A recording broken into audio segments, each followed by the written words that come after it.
Hey, what's up guys, this is DarkArmedDuelist, and today I'm going to be doing a Monarch deck profile, and we are going to not summon Red Eyes Dark Dragoon, because this deck eats Red Eyes Dark Dragoon for breakfast, and I am serious.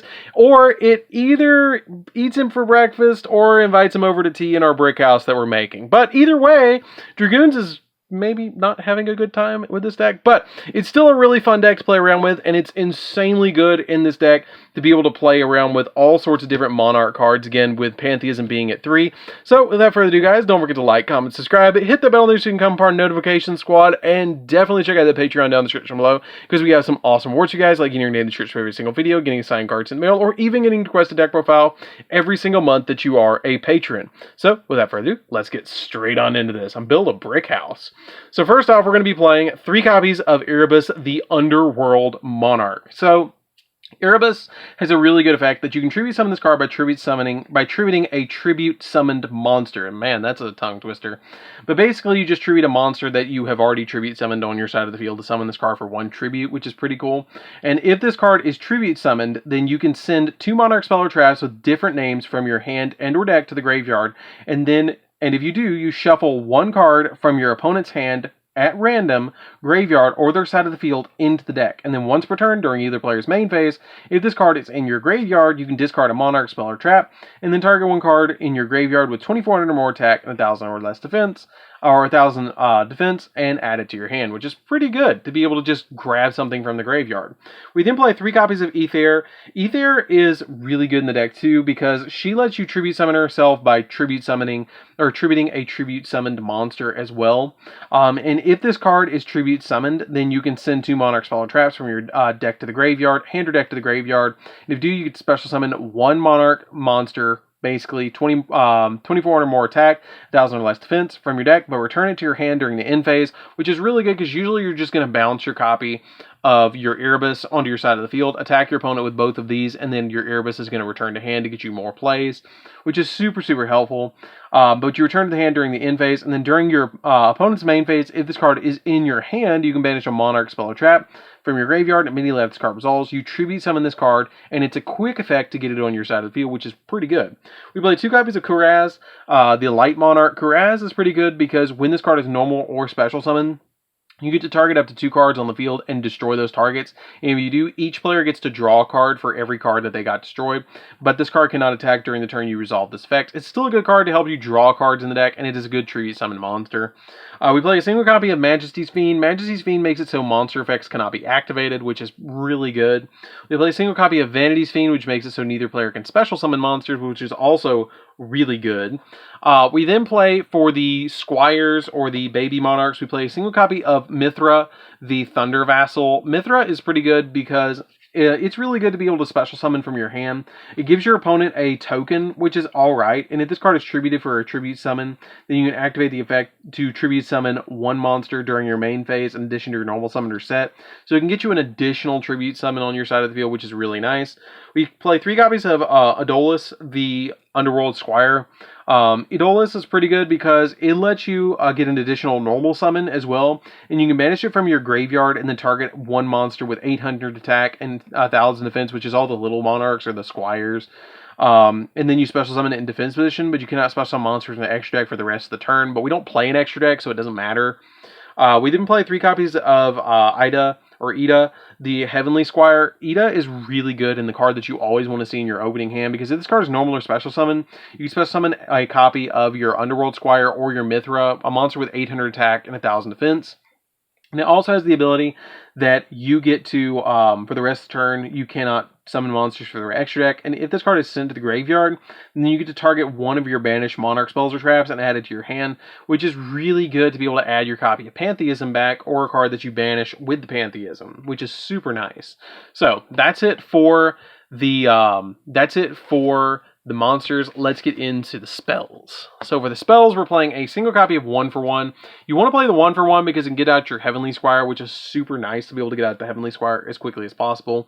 1 copy of Rhoda. Rhoda is really good because it can search the Heavenly Squire because it's a level 1 warrior monster. 1 copy of Call by the Grave because that's all we can play now.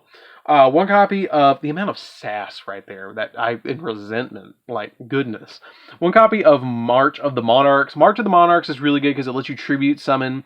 Makes it so your monsters that you tribute summon cannot be targeted by or destroyed by your opponent's card effects or by any card effects, but you can't special summon monsters from the extra deck, which is totally fine. 2 copies of Return to the Monarchs. This card's really good because it lets you, if you tribute summon a little Monarch to your side of the field, then you can add a big Monarch, and if you tribute summon a big Monarch, it lets you search a little Monarch, which is kind of neat.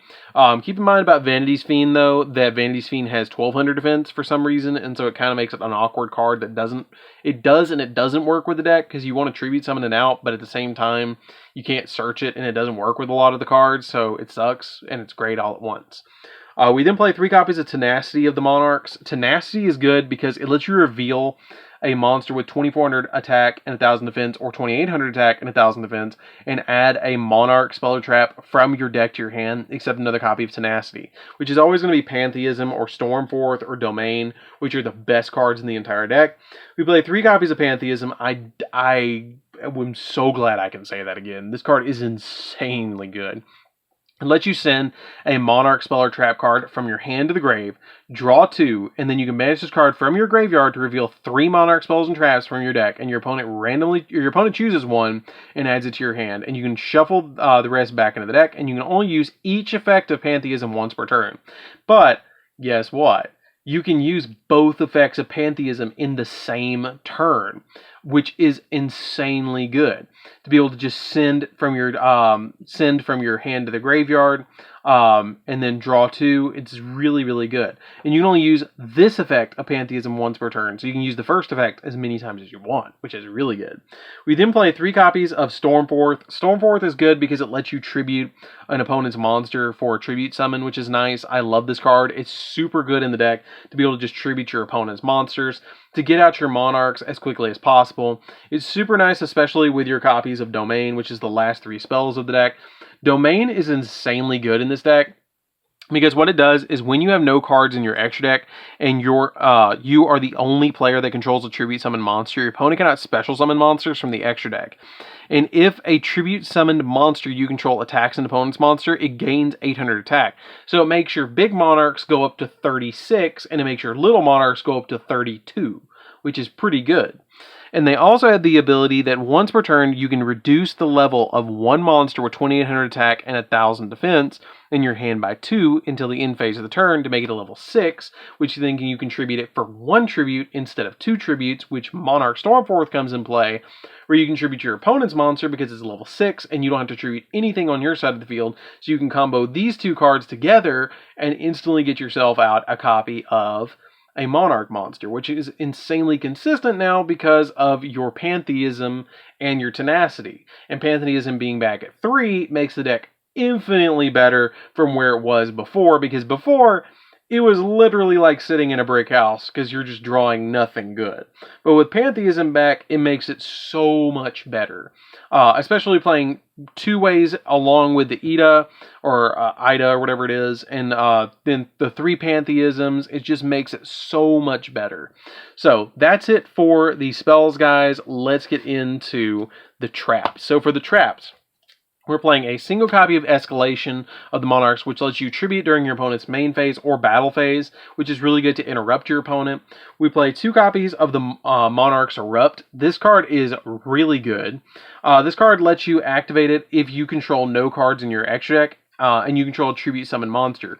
You negate the effects of all face-up monsters on the field except tribute summon monsters, and then during the end phase, if you control no tribute summon monsters, you have to send this card to the graveyard. Not that big of a deal, but it locks your opponent's field down to basically being like nothing. Like if you have this in Domain, and your opponent doesn't have a Twin Twisters or any way to get rid of it, it's game. I mean, they're just at that point playing caveman Yu-Gi-Oh against you, or they're normal summoning out a Stratos at you, or normal summoning out a Skarm, or I don't know, attempting and looking at you really hard with their Dragoon, Red Eyes Dark Dragoon in their hand. I mean, like, they can't do anything. Like, they can't summon their combo pieces if you have Erupt and Domain on your side of the field. It's the Domain lock. And then we play 2 copies of the Prime Monarch. Prime Monarch is, again, a good consistency card and is really good to send to the graveyard off your copy of Pantheism because it has the ability that once per turn, you can target 2 Monarch spells or traps in your graveyard and shuffle them into the deck, and then you get to draw a card, which is good to be able to just get those cards back in the deck, and that's while it's on the field. But if it's in the graveyard, you can banish one other Monarch spell or trap in your grave, and then you special summon this to your side of the field as a normal monster that's a light level 5, 1000 attack and 2400 defense monster, and it's not treated as a trap card. You can only use the effect of Prime Monarch once per turn to special summon to your side of the field, but it gets you another monster on your side of the field, which can be super beneficial just to be able to get you another monster tribute as well, which is super nice to be able to get out your copies of like your Erebus, your Karaz, any of those other monsters. And this card's a legit card to pop with Karaz to be able to draw a card as well, because you can pop your own cards to draw cards, which is super nice. So that's it for the deck, guys. I hope you did enjoy it. It's a super fun deck to play around with. You will have moments, I will admit, you will have moments that you'll brick. Okay, it's gonna happen. It's Monarchs, it's gonna happen. But the amount of brick that you get now compared to before the list, it doesn't compare, because this deck is so much more consistent with the 2 copies of Pantheism back, and with your Tenacity that you're playing, and your copies of your Squires. I mean, it's just so much better. And if you can establish just a 2-card combo in this deck, where you can get out Domain and Erupt and a monster on your field, or a 3-card combo, you win. I mean, there's not a lot that your opponent can do against it. So that's it for the deck, guys. I hope you did enjoy it. Don't forget to like, comment, subscribe, hit the bell there so you can become part of the notification squad, and definitely check out the Patreon down in the description below. It really helps out the channel, and we'll see you guys in the next video. See you later, guys.